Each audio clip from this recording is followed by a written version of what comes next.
Agile of Enterprise Agility, we have Jurian, and he will tell us today something about being a Scrum Master full-time. Can I give you the floor? Yes, most definitely.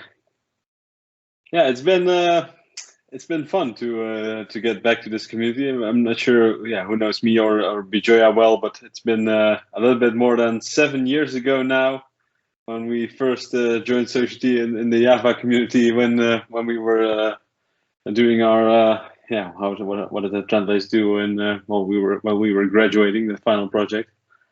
And afterwards, I've been to mobile, and now, like Bijoya mentioned, I'm working in Enterprise Agility as a Scrum Master. So let me just share my screen, make sure it all works. So is it showing up? Very good. I see some nodding heads. Now I'll just have to switch to PowerPoint. So I'm not sure if I'll still see some nodding heads, but yeah, Bijoya approached me last week, and she asked me, well, a day in the life of a Scrum Master, and to talk about this, I first wanted to take a quick step back and first go into why a Scrum Master, right? And I don't want to dive into this too deep. I guess most of you will know why we're working Scrum, what's the what are the benefits with it, and especially compared to other methods that have been historically tried. And then why you use a Scrum Master. It's like they know the good practices, the best practices. They keep parties up to date. They introduce their experience with Scrum. They want to make the team more effective. And next to the product owner, you can see them basically as a process owner. So they're like right in between the multiple the multiple different types of groups. But still, there is a lot of doubt, like what do they do? There's a lot of misunderstanding, and I want to dive into where that misunderstanding can come from. And that's a lot of different ways that organizations interpret the role. And I want to start this part off with a warning, because with what I'm about to say, I don't want to say it's good. I don't want to say it's bad. It's just why we get confused. And this example is going to be based off my experience at the Rabobank. And at the Rabobank, they had a system where they would call something Scrum Master 1.0, 2.0, or 3.0. That's already pretty confusing, but let's dive into 1.0 first. Scrum Master 1.0, they would define this as someone with a double role. They are part of the development team, they are part of the test team, but at the same time, they are a Scrum Master. And this is easy because you'll have someone in your team who likes this kind of stuff, who has it's easy if you have worked inside that team, you know what the challenges are. So, hey, you can also look at solving them. But there's also a lot of difficulties with this as well. And I've had this role before, and then I would say, hey, why, just as an open question, right? There's no blame, but I say, well, why did we not finish the sprint? And then you get someone just comments from the side, say, yeah, because you were doing all this kind of Scrum Master work. If you have just been programming, we would have finished. Yeah, how do you defend against that, right? Because there are like 6 other developers in the team, but there's no other Scrum Master. And especially if you're helping other teams with challenges they have, then that all the time directly gets lost from your own team. Well, which brings us to Scrum Master 2.0 at the Rabobank, right? Remember, this part is for the Rabobank. This is not good or bad. This is just how they see it. And when you're a Scrum Master 2.0 at Rabobank, you have 2 teams. You work full-time as a Scrum Master, no development, no testing, no whatever. And this gives you like the complete focus on making the process better, finding the different challenges, helping the teams out. Of course, it does have some negatives, like you have to keep track of 2 calendars, right? And then, it's both a positive and a negative, but you'll have way different challenges at 2 different teams, which you can see as fun, but that can also be quite challenging. And then at Rabobank, they use the Scrum Master 3.0, and this is where as a coach, you would help like multiple teams, right? 6 teams, 8 teams. You're not involved in the day-to-day anymore. It's just teams. They are completely self-organizing, self-steering, and then they determine where they need to go. And if they have a question, they can come to you, and you can help them out. So yeah, there's a lot of, well, let's say, impact on where you're taking the organization. But yeah, it takes a long time before the teams are at this level of self-organization. As a coach, you don't see a lot. It's very difficult to create trust with the members of the team because you're quite far away, right? You're not working with them day to day. So that's a little insight on why there could be confusion on what is exactly part of the Scrum Master role and what is not. And perhaps this is also a good time to reflect on, okay, where am I in the organization? What do I expect from my Scrum Master? And what does my organization expect from the Scrum Master that's in my team? Because yeah, that can go all different kinds of ways. And now, a day in the life of a Scrum Master. Before we go there, we've now talked about, well, why a Scrum Master and why the confusion. But now let's take a look at how I do the work that I do before we dive into the what it is that I actually do every day. And how do I do it? Well, I'm not sure if someone is familiar with this sign. I see a very big smile from Bijoya in the bottom corner right there. This is a poster of misconception, so to say. This is based on the 8 stances of a Scrum Master, the 8 different roles a Scrum Master plays. And when things go wrong, it's often because people think that these are the things that a Scrum Master does. But when a Scrum Master takes these roles in a team, then you'll get a very low level of self-organization, a team that does not own the process, right? Because they have to look at, the Scrum hero in the top left here. Oftentimes this is referred to as like zombie Scrum, right? It's like you call it Scrum, but actually it's pretty dead, right? You don't really care about the team. The stakeholders have forgotten about this team a long time ago. You're only here to code because, man, decisions are made elsewhere.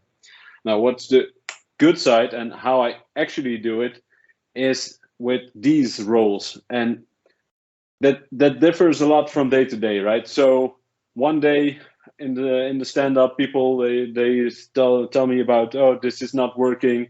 Can someone help me look into this? And so I help out. Another day, I have the teacher role, the teacher stance, like on the top right, like I'm doing right now. And I need to tell a team about the benefits or some kinds of ways we can do the work. I have a mentorship role where I bring some experience. I have a managerial role where I can say, okay, these are the boundaries of self-organization, and other than that, we need to get permission first or whatever, stuff like that, which could be, well, ideally focused on one place, so not everyone in the team has to get parts of those, so you'll get uncertainty, stuff like that. And yeah, most of the time, well, I've shown the 3 pieces, right? The product side with the product owner, the team side with the team, and of course the organization. But then within the organization, I usually think of like 3 different focus levels. And then the first level, that could be only with a team, where we're only working, well, making changes inside the team. And the second level can be the relationships with other teams and working together. Sometimes that's with tooling, sometimes that's with code, sometimes that's with whatever. And then the third level is just the entire ecosystem in a company. So that's just working together with the management, with HR, with sales, whatever where we can help and get the team focused on this. So these stances, this is how I do the work. So, as it's called, a day in the life of a Scrum Master, let's focus on what I actually do in the day-to-day. And I mainly focus on 3 different things. And that's creating order in chaos. That's the first thing. This is where, if I look to the past, well, you see this on the left side, right? There's a squiggly line. I've started with a team 3 weeks ago. The Scrum board has some trouble. There's like duplicate work. The product owner was unclear. There's like a lot of things that are out of date that we don't even use anymore. The tickets are being dragged left, right, and center, and we've lost track of the priority. And then I try to bring back order in the chaos. I try to make sure that we discuss these things, that we get back on track, that we determine, okay, how are we going to get this to a place where it's going to be super easy to work from the left to the right, finishing all the work that we need to do before the launch or for the update. And at the same time, how can we as a team hold to this way of working? The second thing out of 3 that I do a lot in the day-to-day is one-on-one coaching, talking about personal blockades, promoting ideas that team members have, making sure that they feel enabled in bringing this into the team, making sure that, well, if they have something that they are struggling with, and this can be like multiple things, right? I have had team members that say, okay, I don't know how to open my mouth during a team meeting because I feel like 10 people are always going faster than I am, and then I want to take some time to think before I put my input in, but then we're on to the next topic, so I always do something wrong. Or I've had team members that were just really struggling because they have not seen their family for a long time, since, well, due to the travel restrictions and stuff, right? So it's all kinds of different things, just making sure that people are allowed to speak up, to share their things, and see how I can help them by coaching them. And then the third thing that I do in the day-to-day, and that's my personal favorite, that's really turning the group into a team, really building the team, focusing on, okay, how can we work together? How can we trust each other? How can we find things to do?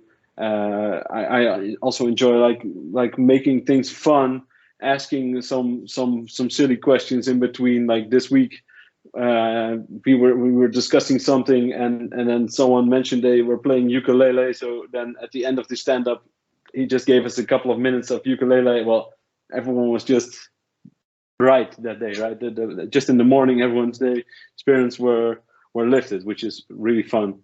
And to give a little bit of a handle on how to do, how I do this team building, I wanted to share a model.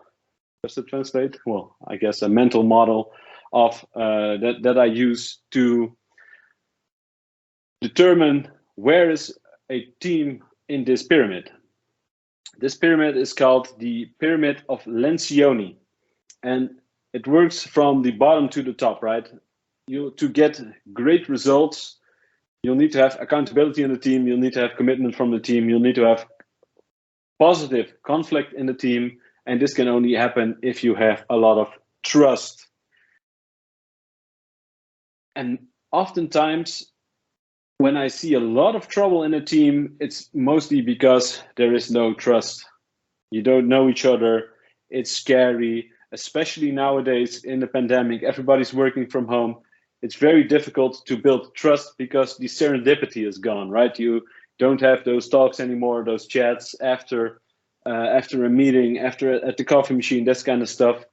So it's hard to build the trust. And when there's no trust, it's hard to get into positive conflict. And when there cannot be positive conflict because there's no trust in the team, why would you be committed?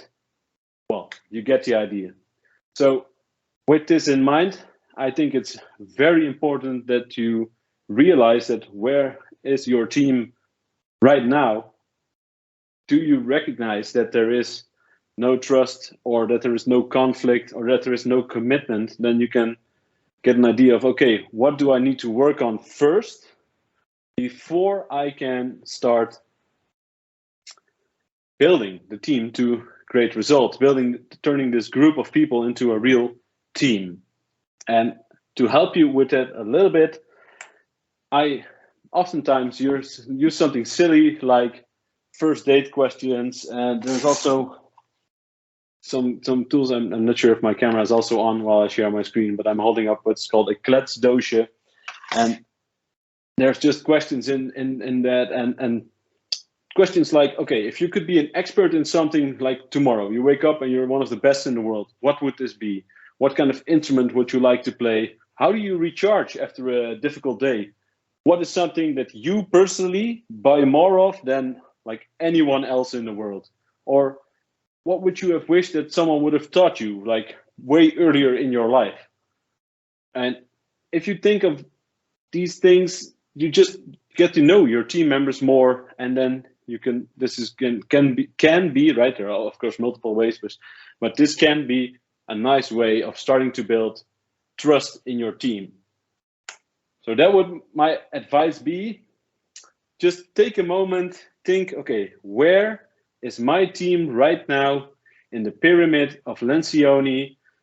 Try to discuss this with your team, try to discuss this with your product owner, try to discuss this with your Scrum Master, whatever, try to get a grip on those, and then remember those three things: creating order in the chaos, coaching one-on-one, building a team. And that's basically what I do in the day-to-day. Any Nice. questions? Whatever. Thanks. Yeah, I see a question from Chris. As a Scrum Master, how much of your time is spent on finding good/funny pictures online? Well, it's the time certainly increases a lot when I'm about to give a presentation. Then it really skyrockets. But sometimes I sneak some in when I'm doing a retrospective as well. And any other questions for Jurian? I guess not. Clear story. Can you? Oh, if you can post the source where to download the emojis. Is that the? I have sorry. I have one question regarding the Scrum Master role. Basically, when I see the Scrum Master here in here in IKEA, so what is happening? Like they have two roles. Like one, like Scrum Master, they are basically in the is working as an additional role. Like they are almost they are product owners or like product managers, and they are doing this Scrum Master role in extra. So it is the same thing. Like it is like you are also having two roles at a one time, or how? It's basically the same thing, but I would personally recommend against it, since there is clear lines of division where the roles may also just bump into each other, right? Everything takes time, and sometimes it's better to focus on things for the product, and sometimes it's better to have problems with the product, but then really focus on process improvements. And when you're like solely responsible for both of those things, that may be a little bit complex. So and on the Rabobank side, there is like three parts of, well, they always call it the triangle. There you have like the product category, the process category, and the architecture category. And then this is like on like all levels in the organization. So you have like on team level, you have the product owner. Then on group level, there you have like the business owner, and then one level higher, you're already at like the upper management level. And yeah, if you start mixing those things, then that's also like a lot of responsibility for one person, especially because oftentimes what you'll see is like Scrum Masters and product owners will have multiple teams as well, right? That they are working with. So yeah, personally, I would recommend, mostly due to those conflict of interests, problems than to just split that up to gain new insights. Got it. Yeah. Thank you. Any questions?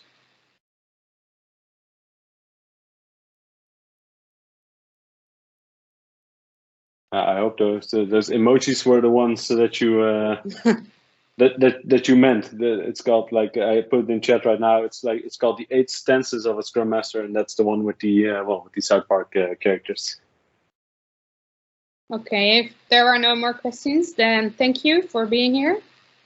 And then I would like to give the floor to Dennis, who is going to talk to us about being